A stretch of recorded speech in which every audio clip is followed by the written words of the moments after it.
যে গণতন্ত্র প্রতিষ্ঠা আর সার্বভৌমত্ব রক্ষার লড়াইয়ে তিনি শাহাদাত বরণ করেছেন, সেই গণতন্ত্র নিরবচ্ছিন্ন যাত্রা আজও বাধাগ্রস্ত হচ্ছে পথ। শিগগিরই দেশে গণতন্ত্র প্রতিষ্ঠা পাবে আশা বিএনপি চেয়ারপারসনের। এখনো ভোটের তারিখ না দেয়ায় দেশ অনিশ্চয়তায়, বললেন তারেক রহমান।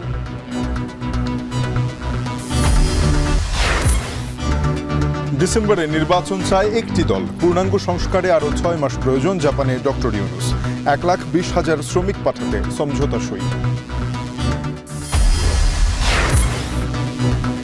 ইশরাকের শপথ নিয়ে ইসিকে সিদ্ধান্ত নিতে বলল আপিল বিভাগ। আদেশের কপির অপেক্ষায় কমিশন, দায়িত্ব বুঝিয়ে না দিলে ফের আন্দোলন।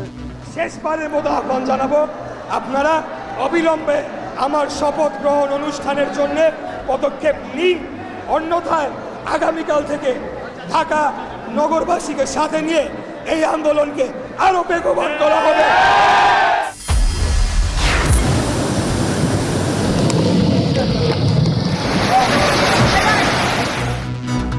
অমাবস্যা, গভীর নিম্নচাপে উপকূলে প্লাবন, সন্দ্বীপ হাতিয়া সহ 14 জেলায় জলোচ্ছ্বাসের শঙ্কা। নৌপথ বন্ধ, ঢাকায় বৃষ্টি ভোগান্তি। বৃষ্টির কারণে বাসা এতক্ষণ বসেছিলাম যে একটু কমবে কমবে কমবে, কিন্তু কমার কোনো আশঙ্কা নেই। বৃহস্পতিবারের বাজার মনে করেছিলাম অনেক ভালো হইব বেচা বিক্রি, কিন্তু এখন তো সারাদিন ঝড় বৃষ্টি। তো এবং বিসিবি সভাপতির প্রতি আকরাম খান বাদে 8 পরিচালকের অনাস্থা। ক্রীড়া উপদেষ্টাকে চিঠি, পদ না ছাড়তে অনড় ফারুক আহমেদ।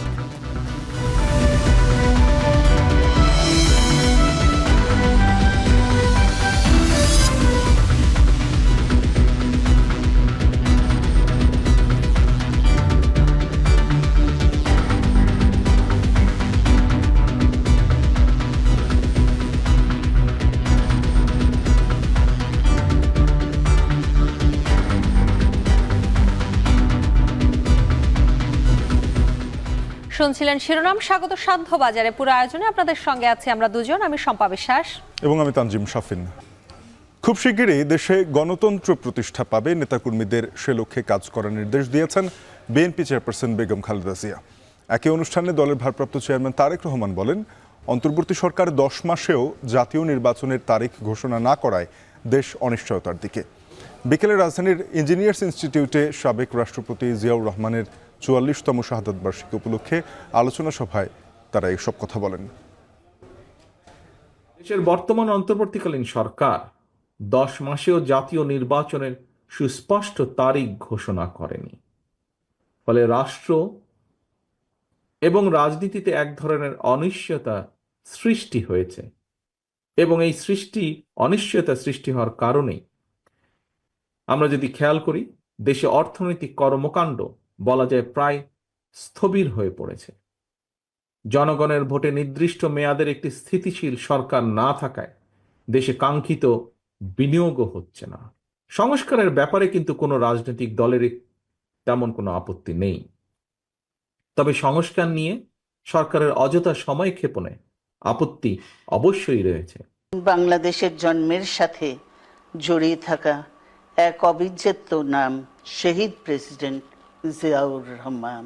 যে গণতন্ত্র প্রতিষ্ঠা আর সার্বভৌমত্ব রক্ষার লড়াইয়ে তিনি শাহাদাত বরণ করেছেন, সেই গণতন্ত্র নিরবচ্ছিন্ন যাত্রা আজও বাধাগ্রস্ত হচ্ছে প্রতি পদে পদে।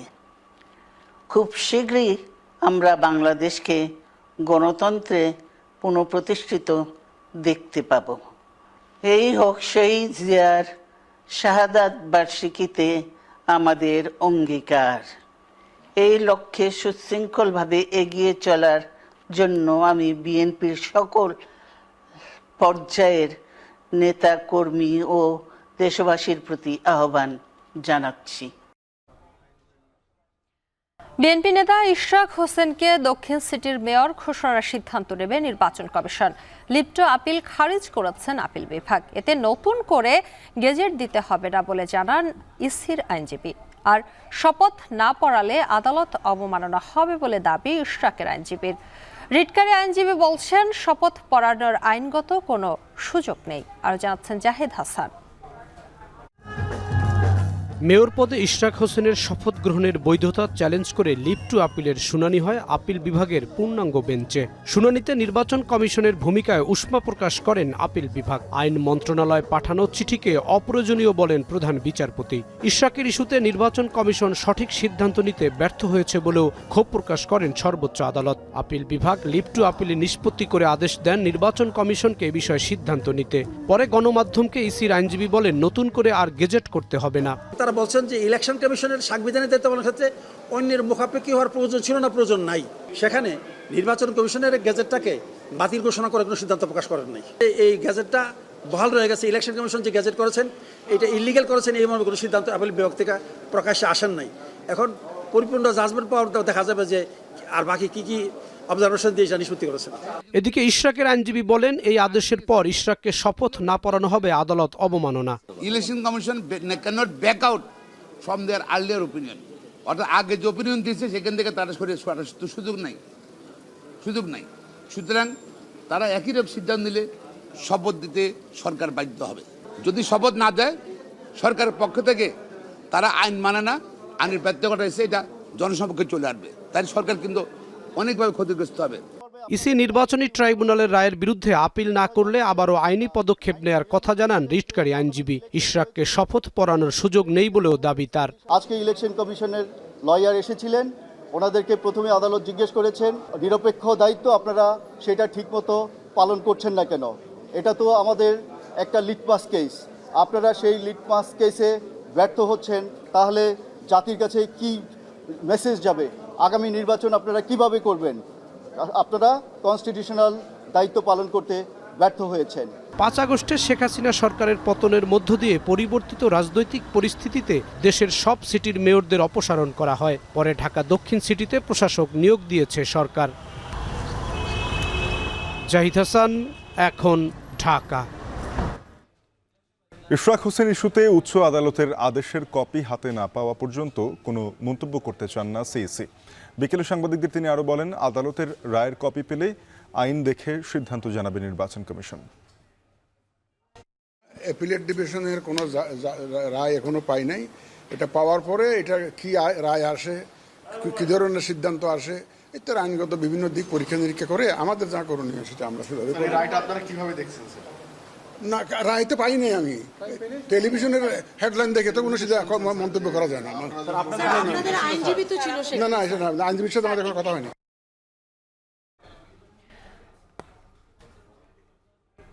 এদিকে দ্রুততম সময়ের মধ্যে শপথ আয়োজন করে ঢাকা দক্ষিণ সিটি কর্পোরেশনের মেয়রের দায়িত্ব বুঝিয়ে না দিলে চলমান আন্দোলন আরও বেগবান করার হুঁশিয়ারি দিয়েছেন বিএনপি নেতা ইশরাক হোসেন। বৃহস্পতিবার দুপুরে নগর ভবনে চলমান বিক্ষোভ ও অবস্থান কর্মসূচিতে উপস্থিত হয়ে তিনি হুঁশিয়ারি দেন। এদিন পূর্ব ঘোষণা অনুযায়ী নগর ভবনের মূল ফটকের ভেতরে বিক্ষোভ ও অবস্থান নেন ইশরাকের সমর্থকেরা।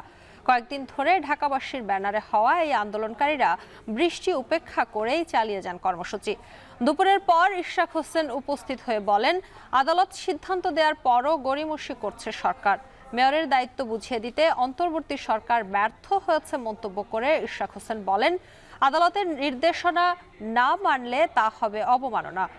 একজন মেয়রকে শপথ পড়াতে পারছে না জানিয়ে ভবিষ্যৎ নির্বাচিত 300 সংসদ সদস্যকে কিভাবে বর্তমান সরকার শপথ বাক্য পাঠ করাবেন সেই প্রশ্ন তুলেছেন বিএনপির এই নেতা। আমার কথা একটাই, একজন মেয়রকে তারা শপথ গ্রহণ করাতে ব্যর্থ হয়েছে, তাহলে আগামীতে 300 এমপিকে শপথ গ্রহণ করানোর জন্য তারা কি কার্যকরী পদক্ষেপ নিতে পারবে কিনা সেটা নিয়ে জনমনে যথেষ্ট সন্দেহ তৈরি হয়েছে। বর্তমান অন্তর্বর্তীকালীন সরকারের সকল পর্যায়ে যারা এটার সাথে সংযুক্ত তাদেরকে শেষবারের মতো আহ্বান জানাবো, আপনারা অবিলম্বে আমার শপথ গ্রহণ অনুষ্ঠানের জন্য পদক্ষেপ নিন, অন্যথায় আগামীকাল থেকে ঢাকা নগরবাসীকে সাথে নিয়ে এই আন্দোলনকে আরো বেগবান করা হবে। কেউ চাঁদাবাজি আর অরাজকতার রাজনীতি করলে তাদেরকে রুখে দিতে সকলের প্রতি আহ্বান জানিয়েছেন এনসিপির আহ্বায়ক নাহিদ ইসলাম। বৃহস্পতিবার সন্ধ্যায় মোহাম্মদপুর টাউন হলে এক পথসভায় তিনি আরও বলেন, জুলাইয়ের যে আকাঙ্ক্ষা নিয়ে গণঅভ্যুত্থান হয়েছে সকলে মিলে তা বাস্তবায়ন করতে হবে। এছাড়া জাতীয় সংকটে সবাইকে ঐক্যবদ্ধ থাকার আহ্বান জানান নাহিদ ইসলাম। বিগত সরকারের নির্যাতন উল্লেখ করে বলেন, যারা মাফিয়াদের পালাতে সহযোগিতা করেছে তাদেরকেও বিচারের আওতায় আনতে হবে।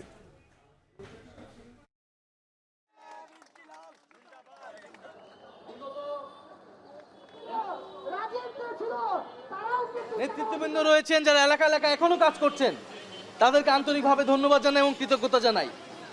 আপনাদের প্রতি আহ্বান থাকবে, আপনারা মানুষের পাশে দাঁড়ান, নাগরিকের সমস্যা সমাধান করুন। এটাই আমাদের সামনের রাজনীতি, নাগরিকের সমস্যা সমাধানের রাজনীতি। আমরা কোনো চাঁদাবাদের রাজনীতি, সন্ত্রাসের রাজনীতি চাই না। যদি সেই রাজনীতি আমাদের মধ্যেও কে করে, তাদেরকে আপনারা প্রত্যাখ্যান করুন। কারণ আমরা চাই সামনের বাংলাদেশে শিক্ষার অধিকার থাকবে, চাকরির অধিকার থাকবে, স্বাস্থ্যের অধিকার থাকবে। আমরা দেখি যে হাসপাতালে গেলে একটা সিট পেতে হইলেও আমাদের কতটা দুর্নীতির আশ্রয় নেওয়া লাগে। আমরা একটা স্কুল কলেজে ভর্তি করতে গেলেও সেখানে আমাদের দুর্নীতির আশ্রয় নেওয়া লাগে। সব দল নয়, শুধু একটি রাজনৈতিক দলই ডিসেম্বরে নির্বাচন চায়। তবে বছরের শেষে ভোট করতে হলে সংস্কার কার্যক্রম তাড়াহুড়ো হবে, তাই আরও 6 মাস প্রয়োজন। জাপানের নিক্কেই ফোরামের 30তম সম্মেলনে অংশ নিয়ে কথা বলেছেন প্রধান উপদেষ্টা ডক্টর মোহাম্মদ ইউনূস। তিনি বলেছেন, শেখ হাসিনা ও তার দল গুম, খুন এবং ব্যাংক লুট করেছে। এখন এর বিচার, সংস্কার এবং নির্বাচন, এই 3টি দায়িত্ব পালনে বদ্ধপরিকর অন্তর্বর্তী সরকার। আরো জানাচ্ছেন বেলায়েত হোসাইন। বন্ধুত্ব, বিশ্বাস আর আস্থা, এই 3 মিলে পারস্পরিক সহযোগিতার বন্ধনে আবদ্ধ অনন্য এক সম্পর্কের নাম জাপান বাংলাদেশ। প্রধান উপদেষ্টা অধ্যাপক ডক্টর মোহাম্মদ ইউনূসের সফরকে ঘিরে তাই জাপানের ব্যস্ততা শুরু সূর্যোদয়ের আগে থেকেই। সফরের দ্বিতীয় দিন সকালেই নিক্কেই ফোরামের 30তম সম্মেলনে যোগ দেন প্রধান উপদেষ্টা। বক্তব্যের শুরুতেই জলবায়ু পরিবর্তন এবং টেকসই উন্নয়নে এশিয়ার দেশগুলোকে পারস্পরিক সহায়তার ভিত্তিতে এগিয়ে যাওয়ার আহ্বান জানান তিনি। তুলে ধরেন জুলাই অভ্যুত্থানের স্মৃতিকথা। বলেন, ছাত্র জনতার গণ আন্দোলনে পালাতে বাধ্য হয়েছে স্বৈরাচার। এখন চলছে নতুন বাংলাদেশ বিনির্মাণ পর্ব। এর জন্য প্রয়োজন জাপানের বিশ্বস্ত কারিগরি এবং আর্থিক সহায়তা।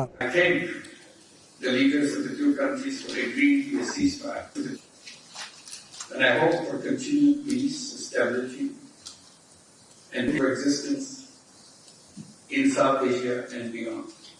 ডক্টর ইউনূস বলেন, ন্যায় বিচার, সমতা, স্বাধীনতা নিশ্চিত এবং গণতান্ত্রিক ব্যবস্থায় উত্তরণের লক্ষ্যে একটি অবাধ, সুষ্ঠু ও বিশ্বাসযোগ্য জাতীয় নির্বাচনের জন্য প্রস্তুতি নিচ্ছে অন্তর্বর্তী সরকার।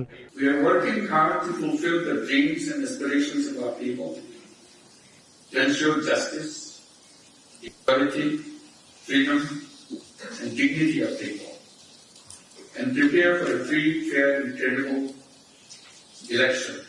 পরে সম্মেলনের প্রশ্নোত্তর পর্বে প্রধান উপদেষ্টা বলেন, জাতিসংঘের প্রতিবেদন অনুযায়ী প্রায় 1400 মানুষকে হত্যা করেছে শেখ হাসিনার স্বৈরাচারী সরকার। তার শাসনামলে অনেক মানুষকে গুম করা হয়েছে, ব্যাংক লুট করে টাকা পাচার করেছে আওয়ামী লীগের নেতাকর্মীরা।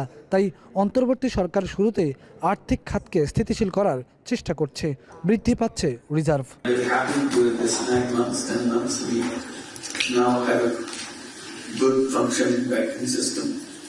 Our reserve is coming back to the full strength. We are paying back every amount that we have to pay. প্রধান উপদেষ্টা আরও বলেন, সব দল নয়, ডিসেম্বরে নির্বাচন চায় একটি নির্দিষ্ট রাজনৈতিক দল। ডিসেম্বরে নির্বাচন করতে গেলে সংস্কারে তাড়াহুড়ো হবে। তাই জনগণের বহুল আকাঙ্ক্ষিত সংস্কারের জন্য ডিসেম্বরের পরও নির্বাচনের জন্য আরও 6 মাস সময় প্রয়োজন বলে উল্লেখ করেন তিনি। We have to wait 6 months more. So that's what we're doing. There are opinions that some say, let's get it out, get the election done, and hand over to the politicians. So that's one view. That's what the politicians are looking for. Not all political parties, just one particular. প্রধান উপদেষ্টা বলেন, তার নিজের কোনো রাজনৈতিক অভিলাষ নেই। নির্বাচিত দলের কাছে ক্ষমতা হস্তান্তরই তার প্রধান লক্ষ্য।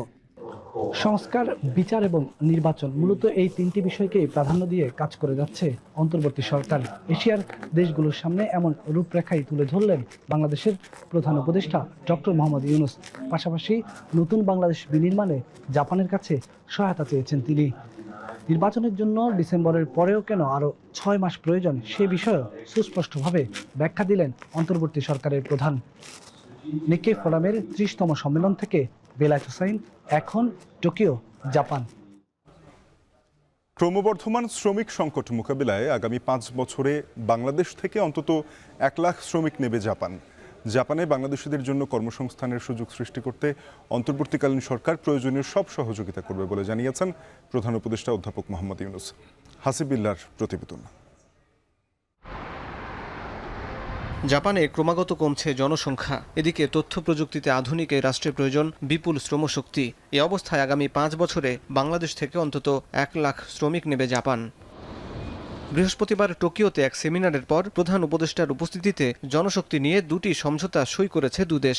একটি বাংলাদেশের Bureau of Manpower Employment and Training ও কাইকম ড্রিম স্ট্রিটের মধ্যে, অপরটি বিএমইটি ও জাপানের National Business Support Combined Cooperatives এবং জাপান বাংলা ব্রিজ রিক্রুটিং এজেন্সির মধ্যে। সেমিনারে জাপানের স্বাস্থ্য, শ্রম ও কল্যাণ মন্ত্রণালয়ের প্রতিমন্ত্রী নিকি হিরুবুমি বলেন, জাপানে জনসংখ্যা কমে যাওয়ায় বাংলাদেশি শ্রমিকদের সহায়তা প্রয়োজন। প্রধান উপদেষ্টা বলেন, বাংলাদেশের জনসংখ্যার অর্ধেকই 27 বছরের নিচে। তরুণদের জন্য নতুন দরজা খুলে দিতে চায় অন্তর্বর্তী সরকার।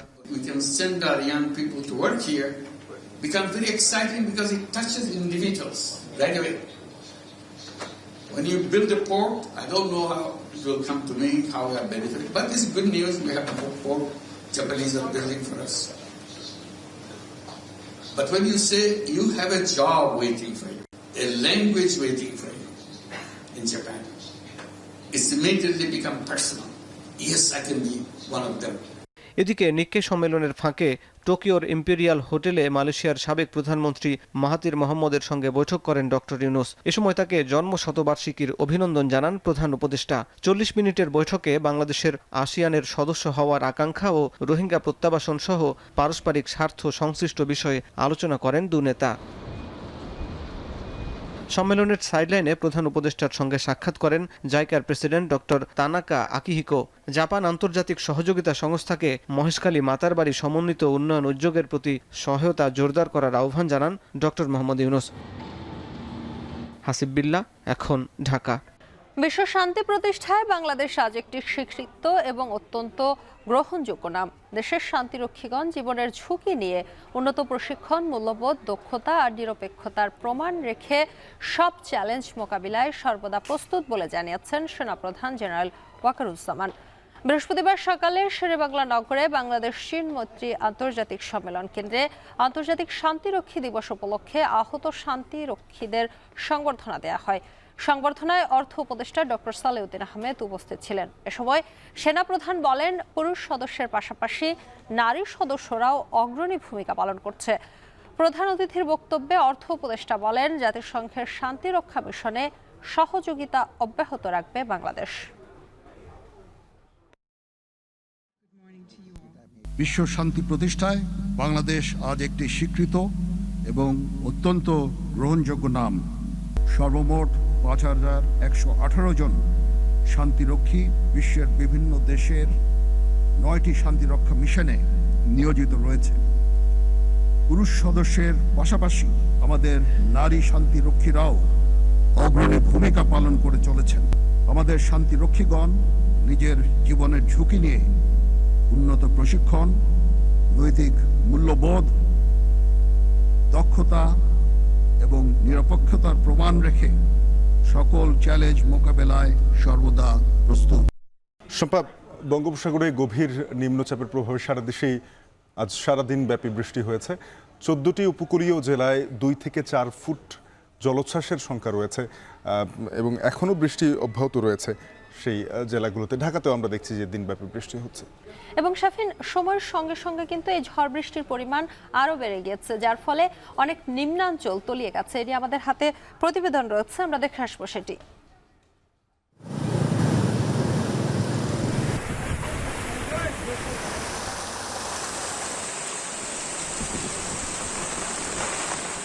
উত্তাল সাগর, বৃষ্টির সঙ্গে বইছে ঝোড়ো হাওয়া।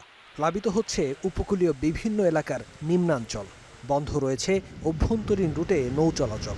সমুদ্র ও নদীবন্দরগুলোতে সতর্ক সংকেতে বাড়ছে আতঙ্ক।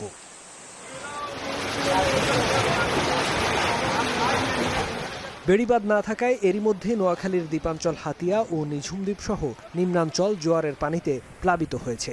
এছাড়া প্রায় 7 কিলোমিটার এলাকায় ঝুঁকিপূর্ণ বেড়িবাঁধের কারণে আতঙ্কিত নদী তীরের বাসিন্দারা। পাশাপাশি সারা দেশের সঙ্গে বন্ধ রয়েছে হাতিয়ার নৌ যোগাযোগ। অতি জোয়ারে ডুবে গেছে ভোলার ইলিশা ফেরিঘাটের গ্যাংওয়ে। নিম্নাঞ্চল প্লাবিত হয়ে এরই মধ্যে পানিবন্দী হয়ে পড়েছেন 50,000-এর বেশি মানুষ। ঝুঁকিতে রয়েছে তজুমুদ্দিন উপজেলার স্লুইস গেটের রিং বেড়িবাঁধ ও ভোলা শহর রক্ষার 18 কিলোমিটার বাঁধ। পটুয়াখালী ও কক্সবাজারেও ঝোড়ো হাওয়া ও বৃষ্টির পাশাপাশি উত্তাল সাগর। স্বাভাবিক সময়ের তুলনায় বেড়েছে জোয়ারের পানি। মহেশখালী বেড়িবাঁধের ভাঙা অংশ দিয়ে পানি ঢুকে প্লাবিত হয়েছে লোকালয়। বন্ধ রয়েছে টেকনাফ থেকে সেন্ট মার্টিন রুটে নৌযোগাযোগ। সাগরে না নামতে পর্যটকদের সতর্ক করছে জেলা প্রশাসন। গতকাল থেকে কিন্তু আজকে আরো ভয়ানক দেখাচ্ছে। সমুদ্র কিন্তু গতকাল থেকে আজকে আরো 2 থেকে 3 ফিট উচ্চতা বেড়ে গেছে। সকাল থেকে বরগুনায় বৈরী আবহাওয়া বিরাজ করলেও বিকেল থেকে অবস্থার উন্নতি হয়েছে। এর আগে প্লাবিত হয় বরগুনা সদরের খামারবাড়ি সড়ক, চর কলোনির নিম্নাঞ্চল ও বড়িতলা ফেরিঘাটের পল্টন। টানা বৃষ্টিতে সাতক্ষীরার উপকূলীয় এলাকার বেশ কয়েকটি পয়েন্টে ঝুঁকিপূর্ণ বেড়িবাঁধ নিয়ে আতঙ্কে স্থানীয়রা। সন্ধ্যা হতে তো ভারী বৃষ্টি চলতেছে, আমাদের সমস্যা, আমাদের ঘর বাড়ি তলাই গেছে। পানি যদি বেশি বৃদ্ধি হয় তাহলে তো আমার বেড়িবাঁধ থাকবে না, বেড়িবাঁধ ভেঙে যাইবে। ভোর থেকে টানা বৃষ্টিতে বিপর্যস্ত বরিশালের জনজীবন। বন্ধ আছে অভ্যন্তরীণ নৌ চলাচল।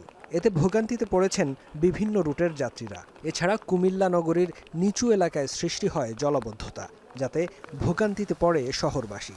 একই পরিস্থিতি খুলনাতেও।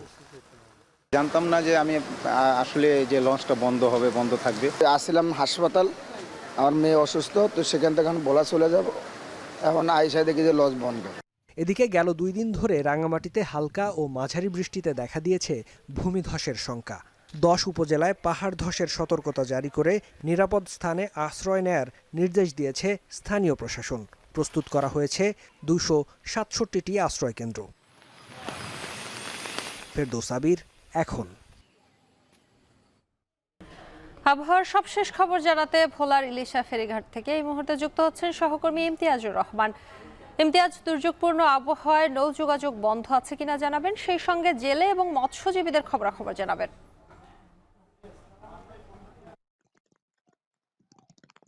সম্পা, দুপুরের জোয়ারের সাথে সাথে কিন্তু ভোলার মনপুরার 2টি স্থানে, বিশেষ করে মাস্টারহাট এবং কাউয়াটেক 2টি স্থানে কিন্তু বেড়িবাঁধ ভেঙে নিম্নাঞ্চল প্লাবিত হয়েছে এবং ওই এলাকার প্রায় 5টি গ্রাম প্লাবিত অবস্থা রয়েছে। এছাড়াও আজকে দুপুরে কিন্তু ভোলার তজুমুদ্দিনের সুইচ গেট এলাকায় সুইচ গেটের রিং বেড়ি ভেঙে কিন্তু ওই প্রায় 15 মিটার এলাকা বেড়িবাঁধ ছুটে গেছে এবং ওই এলাকা প্লাবিত রয়েছে। এছাড়াও কিন্তু ভোলার যেই নিম্নাঞ্চলগুলো রয়েছে প্রতিটা এলাকায় কিন্তু প্লাবিত হওয়ার কথাও কিন্তু আমরা দেখতে পেয়েছি। আমি এখন রয়েছি ভোলার ইলিশা ফেরিঘাট এলাকায়। ইলিশা ফেরিঘাটের এলাকার যে নিম্নাঞ্চল সেই এলাকাও প্লাবিত রয়েছে। এছাড়াও কিন্তু ভোলার যে অভ্যন্তরীণ সহ ভোলার সাথে সারা দেশের নৌ যোগাযোগ বন্ধ বলেও কিন্তু বিআইডব্লিউটিআর কর্তৃপক্ষ জানিয়েছেন আমাদেরকে। আর আবহাওয়ার কথা যদি বলি, সারাদিন কিন্তু থেমে থেমে বৃষ্টিপাত হয়েছে, বাতাসের গতিবেগ কিন্তু মেঘনার পারে বৃদ্ধি পেতেও কিন্তু আমরা দেখেছি। এছাড়াও যে এলাকাগুলোতে বেড়িবাঁধ ছুটে গিয়েছিল ওই এলাকাগুলোতে পানি উন্নয়ন বোর্ডের পক্ষ থেকে কিন্তু মেরামতের কার্যক্রম শুরু করলেও কিন্তু জোয়ারের চাপের কারণে কিন্তু তারা বেড়িবাঁধ মেরামত করতে পারেনি। তারা ভাটার জন্য অপেক্ষায় আছেন, ভাটা আসলে কিন্তু তারা বেড়িবাঁধ মেরামতের কার্যক্রম শুরু করবেন বলে তারা জানিয়েছেন। এই জোয়ারের পানিতে প্রবেশ করে কিন্তু ওই এলাকার নিম্নাঞ্চল প্লাবিত হয়ে প্রায় ওই এলাকার মানুষজন মধ্যে আতঙ্কে রয়েছেন, কেননা দুপুরের জোয়ারের চাইতে রাতের জোয়ারের পানি এবং বাতাসের তীব্রতা বেশি হওয়ার কারণে রাতে আরো বেশি ক্ষয়ক্ষতি হতে পারে, এমনটাই আশঙ্কা করছেন তজুমুদ্দিন এবং মনপুরার মানুষ। এছাড়াও আপনাকে একটু জানিয়ে রাখি, ভোলার চরপেশনের ঢালচর, মনপুরা কলাতলি এই সকল দ্বীপচরও কিন্তু প্লাবিত হয়েছে। তো এই ছিল আমার কাছে ভোলার ইলিশার মেঘনা পাড় থেকে সর্বতথ্য। সম্পা। ভোলা থেকে আবহাওয়ার খবর জানাচ্ছিলেন সহকর্মী ইমতিয়াজুর রহমান। এদিকে বিরতিহীন বৃষ্টির কবলে রাজধানীর নগর জীবন। সপ্তাহের শেষ কর্মদিবসে বৃষ্টিতে ভোগান্তিতে পড়েন কর্মজীবী মানুষেরা। স্কুল কলেজ পড়ুয়া শিক্ষার্থীদের অনেকেই পড়েন বিপাকে। বিকেলেও বৃষ্টি অব্যাহত থাকায় ভোগান্তি বাড়ে। বঙ্গোপসাগরে সৃষ্ট নিম্নচাপের কারণে শুরু হয় বৃষ্টি 2-1 দিন অব্যাহত থাকবে বলে জানিয়েছে আবহাওয়া অধিদপ্তর। আরো জানাচ্ছেন মাঝারি বন। বৃষ্টি নেমেছে নগর জুড়ে। রাজধানীতে বিরতিহীন এই বৃষ্টি ঝরছে বৃহস্পতিবার সকাল থেকেই। মিরপুর, উত্তরা, ফার্মগেট, তেজগাঁ, পল্টন, ধানমন্ডি সহ পুরো ঢাকাতে কখনো হালকা কখনো মাঝারি বৃষ্টি, যে কারণে সড়কের কোথাও কোথাও দেখা যায় যানবাহনের চাপ, আবার কোথাও গণপরিবহনের অপেক্ষা করেন নগরবাসী।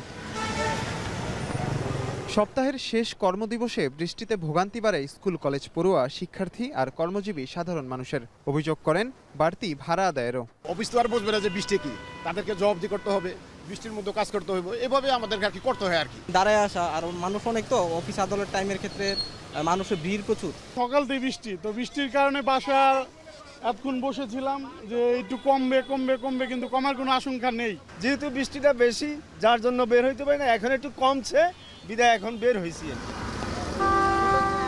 টানা বৃষ্টিতে সড়কে জীবিকা নির্বাহ করা মানুষও পড়েন বিপাকে। বৃষ্টিতে ফুটপাতের দোকানগুলোতে ক্রেতা নেই, মানুষ নাই, কোনো বেচাকেই নাই। আল্লাহ যদি দেয়, যদি বিকালে একটু বৃষ্টি কমে তখন দেখা যাইব। আজকে বৃহস্পতিবারের বাজার মনে করেছিলাম অনেক ভালো হইবে বেচা বিক্রি, কিন্তু এখন তো সারাদিন ঝড় বৃষ্টি তুফান। এদিকে আবহাওয়া অধিদপ্তর বলছে বঙ্গোপসাগরে সৃষ্ট নিম্নচাপটি বর্তমানে খুলনা হয়ে রাজশাহীর দিকে যাবে, যে কারণে অব্যাহত থাকবে বৃষ্টিপাত। বৃষ্টি কমে এলে আবারও তাপমাত্রা বাড়ার শঙ্কার কথা জানায় সংস্থাটি।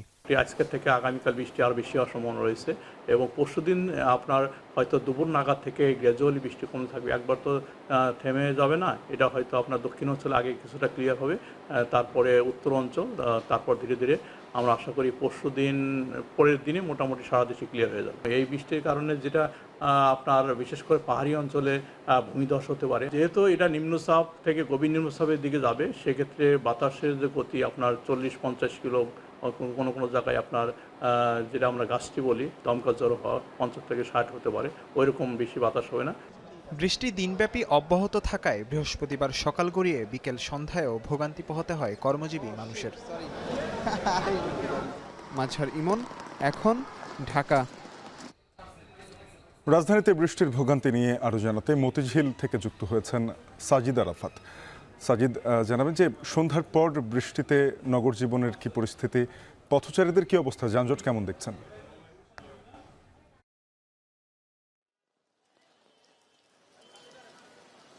শাফিন, উত্তর পশ্চিম বঙ্গোপসাগরে যে নিম্নচাপ সৃষ্টি হয়েছে সেটির প্রভাবে উপকূলীয় যে জেলাগুলো রয়েছে সেগুলোতে কিন্তু বৃষ্টিপাত অব্যাহত রয়েছে এবং তার প্রভাব কিন্তু এসে পড়েছে রাজধানীতেও। রাজধানীতে আমরা দেখছি যে সকাল থেকে যদি ঘড়ির কাঁটা বলা চলে যে 10টা থেকে 10:30টার দিকে বৃষ্টি শুরু হয় এবং সেটি অব্যাহতভাবে এখনো কিন্তু সেই বৃষ্টি অবিরামভাবে ঝরছে এবং বলা চলে যে বৃষ্টি হলে এই নগরে একটি অবধারিতভাবেই কিন্তু বিভিন্ন ধরনের সমস্যা বা ভোগান্তি যেটি বলি না কেন সেটি নেমে আসে। এই মুহূর্তে আমরা মতিঝিল এলাকায় আছি, বেশ ব্যস্ত এলাকা, বাণিজ্যিক এলাকা, এখানে অনেক কর্মজীবী চাকরিজীবীদের আনাগোনা এবং তারা সকাল থেকে দেখেছে যে অনেকেই বিপাকে পড়েছেন। সেই বৃষ্টি উপেক্ষা করে, বৃষ্টি মাথায় নিয়ে কিন্তু যানজট উপেক্ষা করে অনেকে অফিস করেছেন এবং অফিস ফেরত যে মানুষগুলো তারাও কিন্তু ভোগান্তিতে পড়েছেন। আমরা দেখছি যে বৃষ্টি উপেক্ষা করে অনেকে যানজট ছিল, এই মুহূর্তে যানজট দেখতে পাচ্ছি না, তবে পরিবহন সংকট রয়েছে এই মুহূর্তে।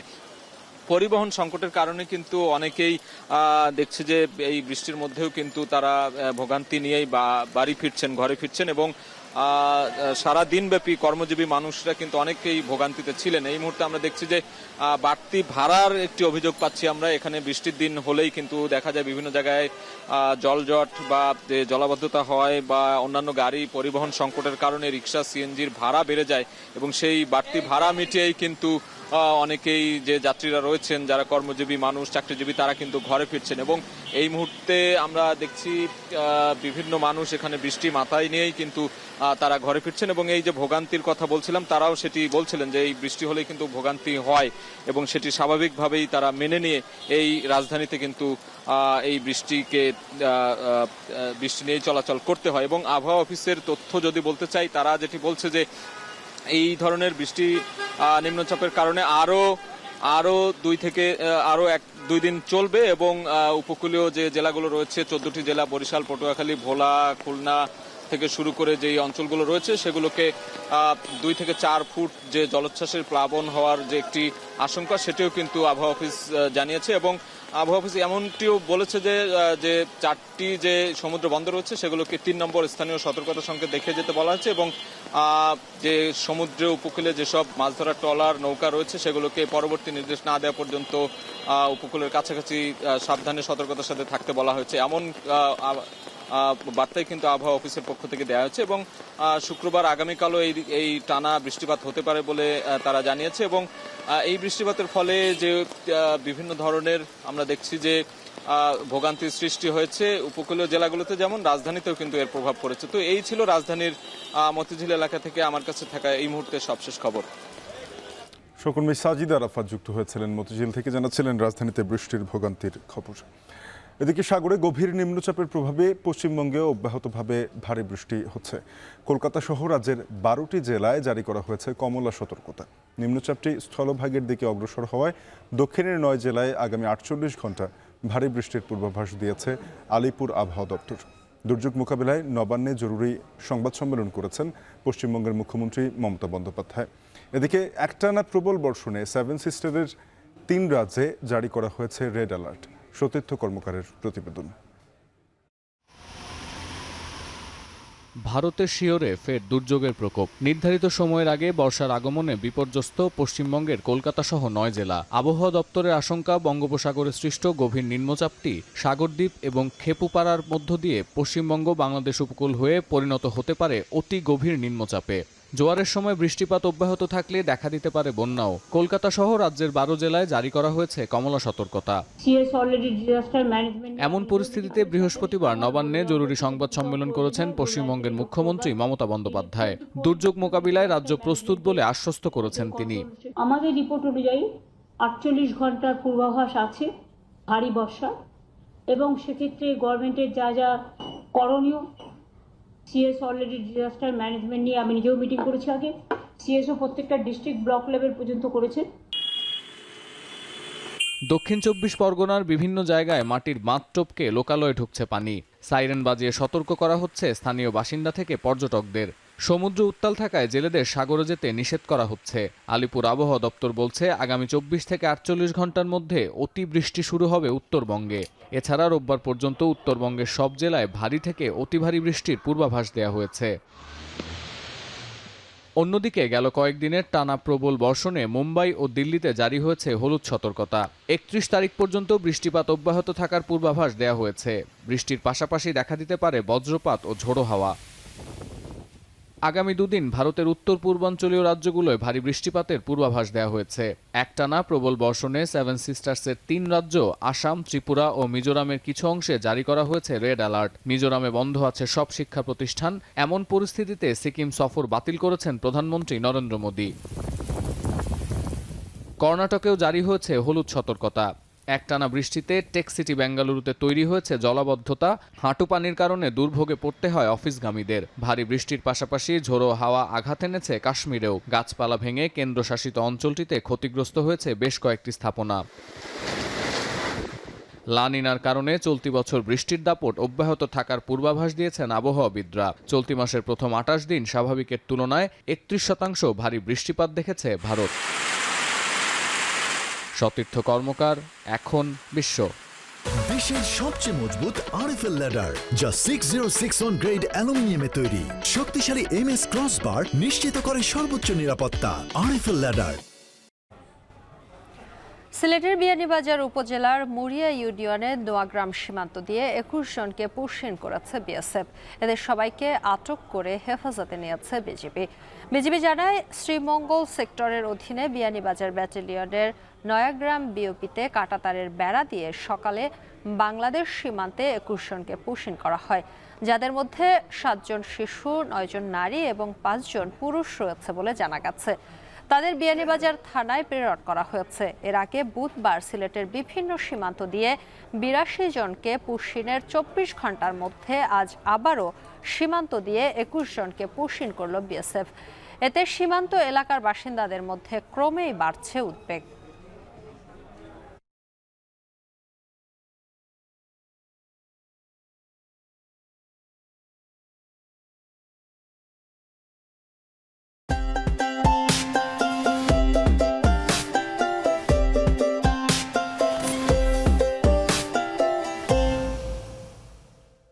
ঈদুল আজহার সামনে রেখে জমে উঠতে শুরু করেছে ফেনীর কোরবানির পশুর বাজার। তবে গেল বন্যার ক্ষত, গোখাদ্যের মূল্যবৃদ্ধি আর সীমান্তে গরুর অনুপ্রবেশ সব মিলিয়ে চ্যালেঞ্জের মুখে স্থানীয় খামারিরা। এরপরও চেষ্টা করছেন ঘুরে দাঁড়াতে। সোলাইমান ডালিমের প্রতিবেদন। ফেনী শহরতলির রামপুরের হানিফ ডেইরি ফার্ম। গেল বন্যায় প্রায় অর্ধ কোটি টাকার ক্ষতি হয়েছে এই খামারে। ভেসে গেছে বড় গরু, বাছুর, গোখাদ্য আর ওষুধ। প্রাণ গেছে এক রাখালেরও। জেলার শতাধিক খামারি একই পরিস্থিতিতে পড়েছেন। তবুও ঈদুল আজহাকে কেন্দ্র করে শেষ চেষ্টা চালিয়ে যাচ্ছেন তারা। একটা গরু মারা গেছে, আমার একটা খামারে স্টাফ মারা গেছে, পানির স্রোতে ডুবে মারা গেছে। এদিকে গোখাদ্যের বাড়তি দাম ও লোডশেডিং এর কারণে বেড়েছে উৎপাদন খরচ। দানাদারের প্রতি বস্তুতে আগেছে ধরেন 200-250 করে বাড়ি গেছে, কারণ ঘন ঘন চলে যায়, এজন্য আমাদের অসুবিধা হচ্ছে। এছাড়া সীমান্ত দিয়ে গরু চোরাচালান রোধে নজরদারি বাড়ানোর কথা জানিয়ে দিয়েছে বর্ডার গার্ড বাংলাদেশ। ঈদুল আজহাকে ঘিরে রেখে আমরা আমাদের এই সীমান্তে টহল তৎপরতা বৃদ্ধি করেছি, যাতে অবৈধ পণ্য না আসে, এবং আমরা জোরদার করছি যাতে কোনোভাবেই একটি গরু পর্যন্ত না আসে অবৈধভাবে। চলতি বছর জেলায় কোরবানির পশুর চাহিদা রয়েছে ৮২,৩36টি। এই দুর্বিষহ বন্যা মোকাবেলা করে তারা এই যথেষ্ট পরিমাণ পশু কোরবানির জন্য প্রস্তুত করেছে। এবার ঈদে গত বন্যার ক্ষতি পুষিয়ে নেওয়ার আশা করছেন খামারিরা। সুলাইমান ডালিম, এখন ফেনী। ধানমন্ডি থেকে মাত্র কয়েক মিনিটের পথ স্বপ্ননিবাস আবাসন প্রকল্প। ওদের একটি সোসাইটির প্রতিটি প্লটই প্রকৃত অর্থে কর্নার প্লট, যেখানে সেখানে বুকিং নয়, প্লটটি যেন ঢাকায় হয়। অবসরপ্রাপ্ত মেজর সিনহা মোহাম্মদ রাশেদ খান হত্যা মামলায় মৃত্যুদণ্ডপ্রাপ্ত ওসি প্রদীপ এবং লিয়াকতের রায় বহাল চেয়েছেন অ্যাটর্নি জেনারেল। ডেথ রেফারেন্স ও আপিলের শুনানি শেষে ২রা জুন রায়ের জন্য দিন ঠিক করেছেন হাইকোর্ট। বৃহস্পতিবার বিচারপতি মোহাম্মদ মোস্তাফিজুর রহমান এবং বিচারপতি মোহাম্মদ সগির হোসেনের সমন্বয়ে গঠিত হাইকোর্ট বেঞ্চে ওসি প্রদীপ এবং পুলিশ পরিদর্শক লিয়াকতের মৃত্যুদণ্ড বহাল রাখার পক্ষে যুক্তি তুলে ধরে রাষ্ট্রপক্ষ। ২০২২ সালের ৩১ জানুয়ারি এই মামলায় রায় দেন কক্সবাজারের আদালত। রায়ে ওসি প্রদীপ কুমার দাস এবং পরিদর্শক মোহাম্মদ লিয়াকত আলীকে মৃত্যুদণ্ড এবং টেকনাফ থানার এসআই নন্দ দুলাল রক্ষিত সহ ৬ আসামিকে যাবজ্জীবন কারাদণ্ড দেয়া হয়। আর্থিক খাতের মাফিয়া হিসেবে পরিচিত প্রশান্ত কুমার ওরফে পিকে হালদারকে ফিরিয়ে আনতে ভারতের সঙ্গে বন্দি বিনিময় চুক্তির আওতায় কাজ করছে দুদক। দুদকের ব্রিফিংয়ে এ তথ্য জানান মহাপরিচালক আক্তার হোসেন। বলেন, তাকে ফিরিয়ে আনা সহ পিকের সহযোগী ইন্টারন্যাশনাল লিজিংয়ের সাবেক এমডি রাশেদুল হক ও সাবেক ডেপুটি গভর্নর এসকে সুরের স্ত্রী কন্যার বিরুদ্ধে চার্জশিটের অনুমোদন দেওয়া হয়েছে। ১ বছরের জন্য 4টি উপসাগরীয় দেশের নাগরিকদের ভিসামুক্ত প্রবেশের সুযোগ দিল চীন। উপসাগরীয় দেশগুলো হলো সৌদি আরব, ওমান, কুয়েত এবং বাহরাইন। বিষয়টি নিশ্চিত করেছে চীনের পররাষ্ট্র মন্ত্রণালয়। জানা গেছে, ভিসা ছাড়া চীনে টানা 30 দিন পর্যন্ত ভ্রমণের সুযোগ পাবেন এসব দেশের সাধারণ পাসপোর্টধারীরা, যা শুরু হবে চলতি বছরের 9 জুন থেকে। চলমান থাকবে 2026 সালের 8 জুন পর্যন্ত। শেষ করছি সান্ধ্যবাজার। সাথে থাকার জন্য ধন্যবাদ।